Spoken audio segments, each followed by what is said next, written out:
I want to hear from Mick, who supported the Labour Party, and Louis, just behind, who we heard from, who's a Lib Dem supporter. Well, what are you concerned about, Mick, over the next 5 years? Well, I come from a part of the community that have been most targeted by the cuts that we saw in the last 5 years. And they were moderated by it being a coalition. We now have a situation where we have a pit bull that's been let off the leash, and the cuts are coming already. Before anything, they announced cuts to access to work, the scheme that allows disabled people to be able to enter the workplace. We've already got the ILF being totally dismantled, and that was against a court ruling that said it was illegal, but still we're going to do it because this is what we believe, and it's whether you like it or not. You're fighting the last war. We've just had a general election where the head spoke over people's hearts. So you believe it's more important to... you believe it's more important to target those at the very bottom? This is the old general election campaign. We've just had an election.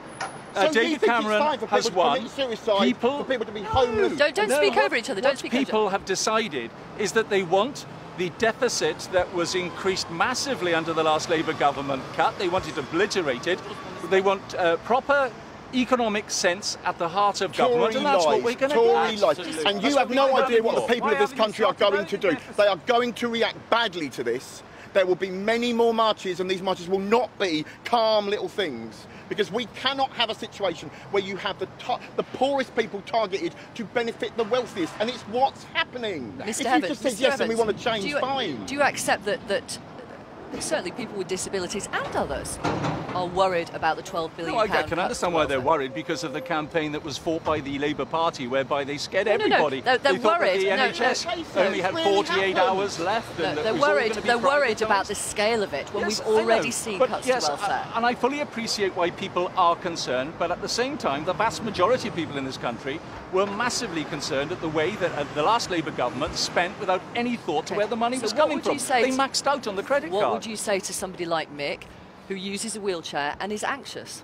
I absolutely believe that Ian Duncan Smith is not going to let you or people like you down. He's going to make absolutely certain... In that case, you need serious help. Because Ian Duncan Smith has actively targeted disabled people in a way that would never have done under Thatcherism. Okay. This government, the idea of Cameronism has targeted the very weakest. And I know people that have had the ability to be washed, dressed, clothed, and these people work.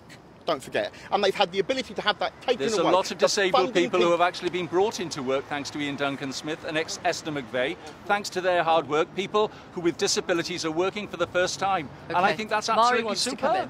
Marie is a Labour supporter. I must come in at this point because this Tory MP highlights precisely why I voted Labour.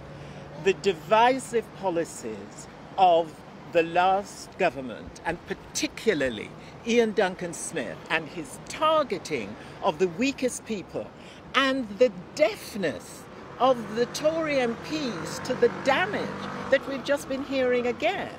You know, it's not a question of Labour Party propaganda. If you've got a budget that you say you're going to reduce by 12 billion, not only that, you're going to increase the protected bit, pensions, which is, I think, roughly half of that budget. And you refuse to say what you're going to cut. But then, when independent economists look at the various elements, and they have tried, and in fact, civil servants have modelled how you could get the 12 billion cuts.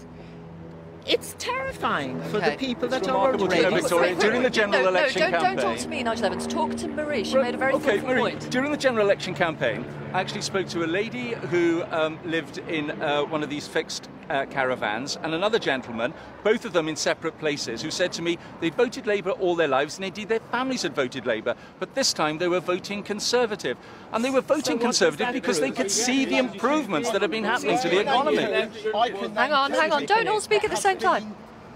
made destitute by your policies. And all we ask is you listen to us, but you never do. This is what we always get. Okay. Oh, it's just foolish. Don't be so foolish. And it's not fair. Listen to us. Work with us. If you don't work with us, you're just denying the rights of so many people who would have voted, who actually gave up voting because no one listens Nick to us Dubois anymore. wants to come in here. Do come in. I think it's interesting. During this election campaign, I don't know how many of my colleagues did it, but I attended hustings, for example, with MenCap, where a lot of these issues were raised. And actually the tone I got at MenCap hustings when I was there is that actually it was not so much a criticism of the past. Some people were actually saying they're content with what they've got. No, we'll come back to you, Nick. Okay. It's just Norman's at Downing Street.